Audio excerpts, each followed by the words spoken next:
美国朱姆沃尔特号特级驱逐舰被拍到生锈，究竟遭遇了怎样的经历？为何此前世界第一驱逐舰沦落到如此境地？中国055大驱又是如何迅速崛起？近日，据环球网报道，美国海军最先进战舰朱姆沃尔特号特级驱逐舰又爆出负面新闻，就是刚服役5年的朱姆沃尔特号特级驱逐舰被拍到机身已经变得锈迹斑斑。而对于这番尴尬的画面，美国海军的回应是，这是由于恶劣的海洋环境降低了舰船的性能，而舰员们已经在努力应对这一问题。对于美国的这一回应，真的是在网上引起了热议，都说这是美国海军衰弱的迹象。而且这一话题当即在网上引起了热议，并且也引起了世界的广泛关注。而且有网友吐槽，像是被泼了油漆，甚至有美网友反问，美国海军还行不行了？为什么美国的朱姆沃尔特号会引起这么大的反应呢？而朱姆沃尔特号变得锈迹斑斑的真相又是怎样的呢？接下来我们就一起来看看。据悉，美国朱姆沃尔特号特级驱逐舰是美国海军最新一级隐形多用途驱逐舰，也是美国海军巡洋舰、驱逐舰、护卫舰中最为庞大的水面舰艇。舰长182.8米，宽24.1米，满载排水量1.45万吨，而这也是世界上排水量最大的驱逐舰。而且在当时，朱姆沃尔特号特级驱逐舰还被美国海军乃至于全世界的海军寄予厚望，甚至被认为是能够开创一个新时代的军舰。此外，朱姆沃尔特号驱逐舰不但造型科幻，而且舰上所有的设备都不同于时代，并且都是领先的。而且还搭配有隐身造型、埋入式雷达电子系统、全电推技术、电磁炮等。可以说，美国朱姆沃尔特号驱逐舰充满了科幻色彩，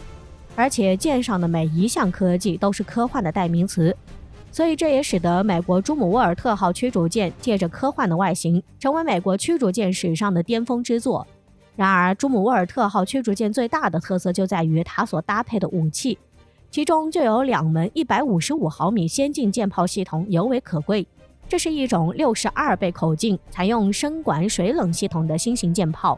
而且发射分装式弹药，射速为12发每分，发射增程型炮弹时最大射程可达160公里，并且是可以号称在150公里的距离上实现4到6发炮弹同时命中同一目标。而且由于舰炮的外壳的设计复杂而奇特，所以在不发射时就可以将炮管收纳进炮塔中，从而可以达到最佳的隐身效果。这也是朱姆沃尔特号驱逐舰所具有的独特过人之处。然而，就是这么一艘极其具有特色的驱逐舰，也能给美国海军带来巨大的改变。但是，美国朱姆沃尔特号驱逐舰的建造之路并不顺利。原本美国海军计划生产32艘朱姆沃尔特号驱逐舰，但是由于一艘朱姆沃尔特号驱逐舰的建造价格就超过了35亿美金，所以这也给美国财政带来了巨大的压力。因此，美国就放弃了大批量生产朱姆沃尔特号驱逐舰的计划，从而为了节省成本，就将要建设30艘朱姆沃尔特号驱逐舰改为建设3艘，这也极大地削减了建设数量，这也使得美国朱姆沃尔特号驱逐舰一下就失宠了。而且对于美国海军想要扩建朱姆沃尔特号驱逐舰的计划完全破灭，再加上美国对于朱姆沃尔特号驱逐舰的作战需求不明确，所以这也在很大程度上限制了朱姆沃尔特号驱逐舰的发展，也就使得美国朱姆沃尔特号驱逐舰在很大程度上沦为了一种试验舰。这也使得美国不再花时间和精力在朱姆沃尔特号驱逐舰，而是专注于下一代的战舰摸索试验，研究更新的技术武器。因此，这就使得美国朱姆沃尔特号驱逐舰在美国海军中完全失宠了，已经沦为了接近废弃的状态。而由于美国朱姆沃尔特号驱逐舰失去了关注度，因此美国海军以节省开支的缘故，就减少了朱姆沃尔特号驱逐舰的人员配备，而且也就减少了对朱姆沃尔特号驱逐舰的养护和保养工作，大多都是采用朱姆沃尔特号驱逐舰高度自动化来完成，从而减少人员的配置，就没有对朱姆沃尔特号驱逐舰进行腐蚀控制做加工处理。因此就使得朱姆沃尔特号驱逐舰在缺少每天的维护后，日复一日就使得外形被腐蚀，从而也就变成了今天这锈迹斑斑的样子。这不禁使人感到唏嘘，此前的世界第一驱逐舰沦落成如此落魄的地位，而这成为美国海军衰落的标志，对美国海军将产生重大的影响。而没有对比就没有伤害，相较于美国海军的尴尬境地，中国的海军确实取得了飞快的发展，而且在许多方面也是领先于美国，因此也就是加快了追寻美国海军的步伐，而且也将进一步缩小与美国的差距。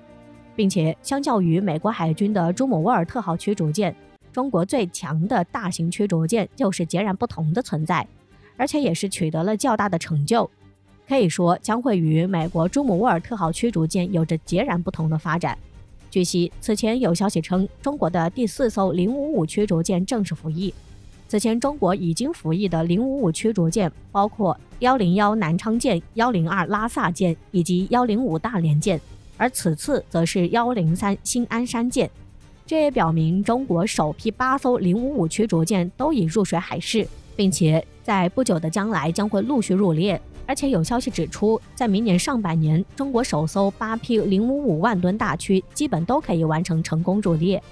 不仅如此，江南造船厂已经着手建造第2批055型驱逐舰，和第1批数量一样，第2批055驱逐舰也有8艘。届时，这些055大驱结合003航母的服役，成为中国航母编队中的一员。毫无疑问，055大驱的入列极大地壮大了中国海军的队伍，也大大地增强了中国海军的实力，也具有十分重要的军事战略意义。而且不同于美国，中国在055大型驱逐舰的发展上还是比较的谨慎，并且是按部就班、井而有序的，也是充分地考虑了本国的国情和发展的需要，而进行的循序渐进的研制，而且是有非常明确的计划与目标的。所以中国在驱逐舰的发展上是层次分明的，根据不同的任务而使用不同的驱逐舰，而不是只注重一款驱逐舰的数量，只在一款驱逐舰上下功夫。相反的是多点开花，促进不同公用驱逐舰的研发，而不像根本不知道战舰的战略定位而盲目的发展，到头来只会是失败的结果。所以对于战舰的发展，并不是数量越多越好，而是要根据本国的国情发展和成本的考虑而做出最好的选择，专注于驱逐舰的功能区分，加强驱逐舰的使用功能最大化，以便可以为海军的发展助力，努力发展进入世界海军强国的行列。而且也不是像美国那样放松对于战舰的维护与保养，从而就使得战舰受到了不同程度的损害，这是极其不可取的。而且也应该成为世界各国的借鉴，能够更加注重战舰的质量和维护，从而可以发挥出战舰非凡的战斗力。